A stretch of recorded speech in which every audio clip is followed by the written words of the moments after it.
Now, Sam George spoke passionately on Good Morning Ghana here in Metro TV, just the studio next door. I could walk there actually, and then you can see it. It's just next door.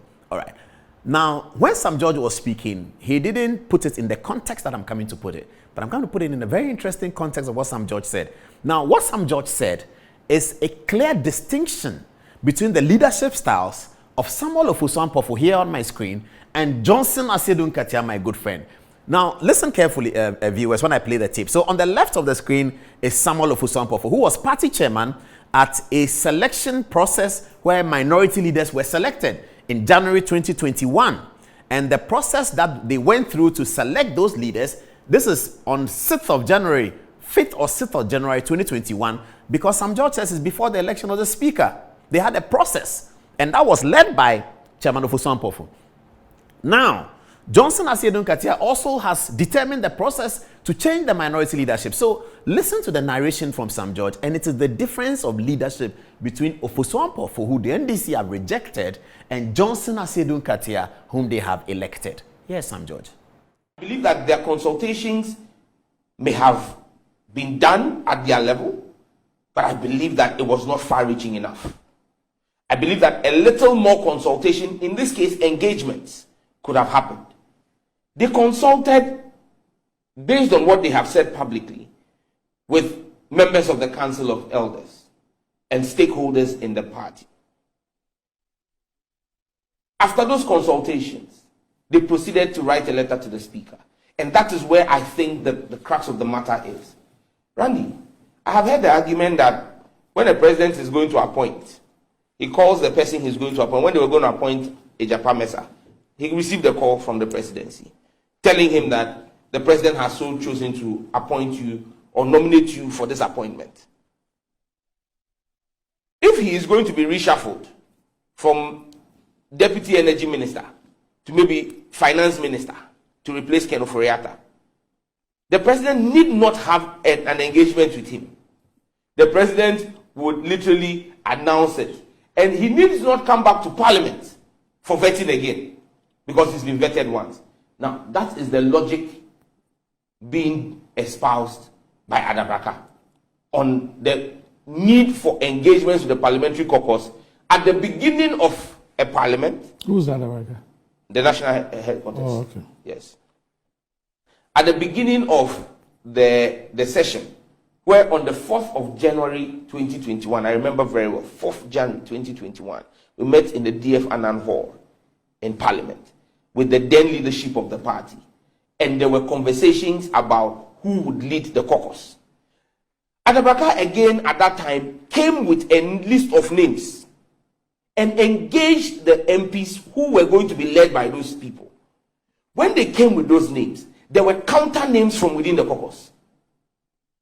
Now what happens is, with that engagement, the people who had counter nominations stood up and were heard. They gave the reasons why they thought changes should happen. There was a discussion amongst us as MPs with our national executive. Everybody had their say, and consensus was built. And then we all rallied around to give legitimacy to who became our leaders going into the 9th of the 6th and 7th, 2021, where we elected Speaker Bagben. It's not as though Haruna, Aveji, Muntaka, Ahmed, and Doyo were just automatically imposed on us. No, there was engagement. And it's not as though everybody in the caucus wanted them to lead us in January 2021. There were counter nominations.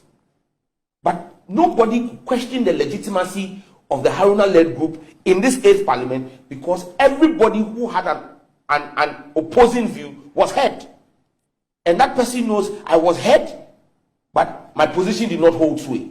And so you could not question their legitimacy. Now, when you do what you have done as Adom-Otchere, without engaging the caucus, even if you won't engage the whole caucus, there are leadership. We have what we call extended leadership. There are regional leaderships.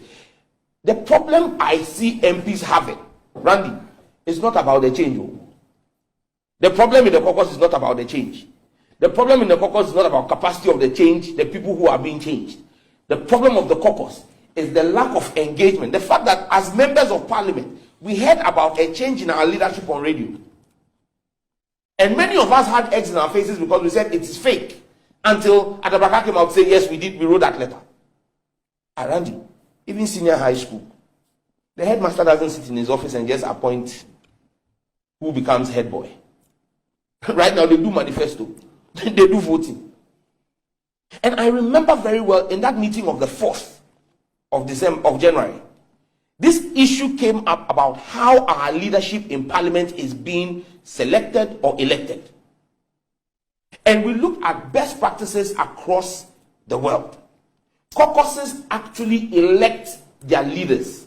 And so we decided as a caucus to go ahead and put together a draft that will then codify on paper, in black and white, what the processes for the selection of leaders of our caucus should be.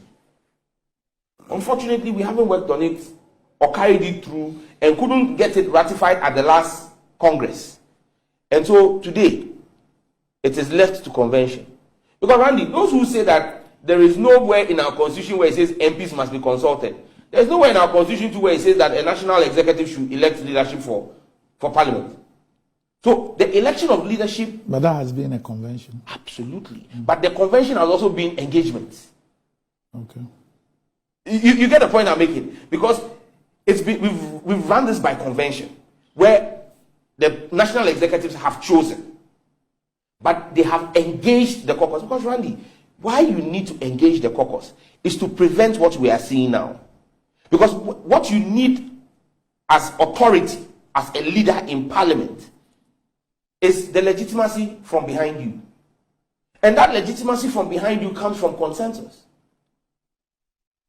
You know, I would make the point here, Randy, that look, a council of elders must step in quickly, call the outgone. I know I've been told that the individuals in the council of elders called members of the outgone leadership and spoke to them.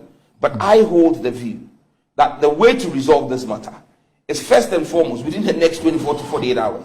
Our council of elders calling the two groups, the Haruna group, the Atu forcing group, into one room.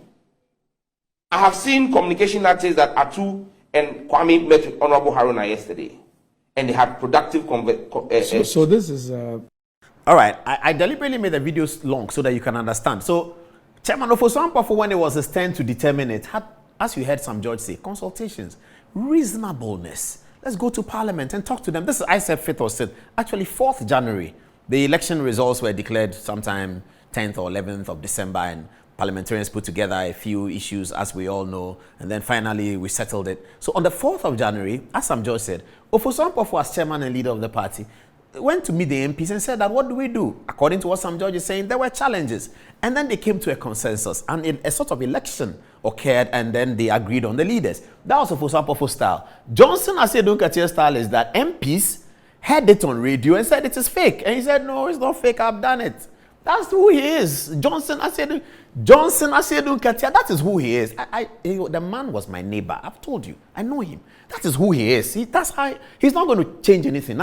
All what they are saying, he probably hasn't heard it. He doesn't even care. He's asleep somewhere. He's taking his decision. He's gone to bed. You can shout all you want. That is the way he operates. And we don't like politicians like that. We are building a nascent democracy. We don't want any politician who is like that.